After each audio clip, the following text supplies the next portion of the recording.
Hi guys, this week on Fifth Talk we're talking pet peeves and buzzwords.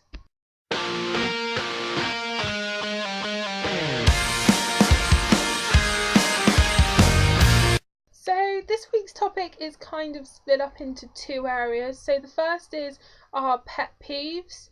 So what things about books can bug us, and the second thing is buzzwords. Certain words or something about a book that will make us buy it. So starting with pet peeves. This was difficult because a lot of my pet peeves Kenzie said yesterday. So I was like, oh crap, this is how the week is gonna be, like the same pet peeves. I don't consider myself having a lot of pet peeves, but the ones that I do, I feel very strongly about. So I'm sorry if I repeat what Kenzie said, but I genuinely just couldn't come up with any more. I got it down to three, really. The first one is irrelevant covers. It doesn't really matter if they're pretty or not. Like, you know, they could have a girl with a beautiful dress on it. That is kind of part of this pet peeve. The girls in dresses trend kind of bugs me. Don't get me wrong, they can be extremely beautiful dresses, but if they've got nothing to do with the cover, it's very frustrating because it's just got nothing to do with it. I'd like a cover to look as though the person designing it has read this book and knows the whole story, everything about it. So that bugs me when there's a girl in a dress on the cover, and in that book a girl doesn't wear a dress. That really annoys me. I also like when characters are described as, say, dark haired and the person on the cover has blonde hair, something like that. It just seems it's very jarring when you're reading it and you think that shouldn't be on the cover, that's wrong. So I got some examples. For example, this is the one that really sort of irks me, and that's Dark Parties by Sarah Grant. This is a dystopian. Does that look like a dystopian to you? No. Does the girl in the story wear a dress? No. Oh, that winds me up. So I thought by comparison, I would get some good covers as well. So these are some of my favourites when it comes to like really relevant spot on covers. I mean, I could have picked loads, but these were ones that sprung to mind. First one is The Land of Stories by Chris Colfer. This is obviously about two twins that stumble into basically a fairy tale land, and it's got all the fairy tales on the cover: Snow White, Sleeping Beauty, the Big Bad Wolf, Cinderella's Slipper, the Beanstalk, Rapunzel's Tower, everything. And that's what these twins come across. They come across all these fairy tales, every single one on the cover.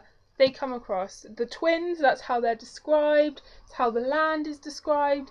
It's perfect. It's absolutely perfect. The person that designed this cover read the book. Second really spot on cover is The Night Circus by Erin Morgenstern. I've recently read this, and it's obviously about a circus that only opens at night, and the colour scheme of the circus is black and white. Everything is black and white, but the people that go to the circus, that really appreciate the circus and consider themselves fans, wear black, white and a burst of red. So this whole book is white, black with bursts of red. It's perfect, absolutely perfect. The person that designed it read it. Brilliant. And so I have some more really bad examples of the girls with dresses trend. Crave by Melissa Darnell. This actually happens to be one of my favourite books, so it's really painful for me to have to say that I don't like the girl on the cover. Looks nothing like the protagonist should look. The hair's wrong, and once again dress. And obviously the Die For Me and Until I Dies. They're beautiful covers, some of the most beautiful covers like ever, but they're not relevant. Well, like they've got Paris, which is obviously where it's set, but I don't think the girl in a dress is necessary.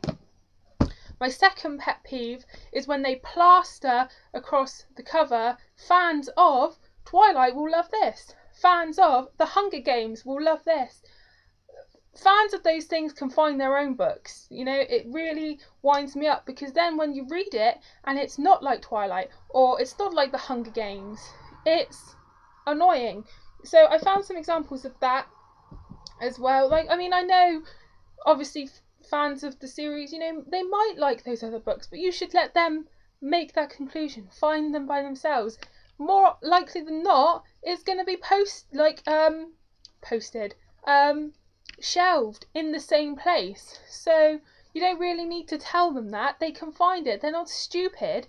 So yeah, the Soul Screamers by Rachel Vincent, they have it there. Twilight fans will love it, and it's annoying because the covers are white, and then to have that like in black right there, it's just, and it's on the second one as well. Really, really annoys me. And they have a must for fans of the Hunger Games on the Maze Runner. It's just something that I don't think is necessary, and it's annoying. My third and final pet peeve is cover changes. I know they annoy everyone. One of the most controversial changes was, of course, the Nightshade series. Now, I only have the first book in the series, and I don't think I will. I haven't read it yet, but I don't think I'll be getting the others purely because I really, really dislike the covers. This is a gorgeous cover. Also, the new covers for the Across the Universe series, they're terrible. Again, I only have the first one of that, but they are awful. So, on to buzzwords. This was hard because when I was thinking about it, I didn't really think there was certain words that would make me buy a book. But then I spent absolutely ages looking at my shelves and looking through synopses, blurbs.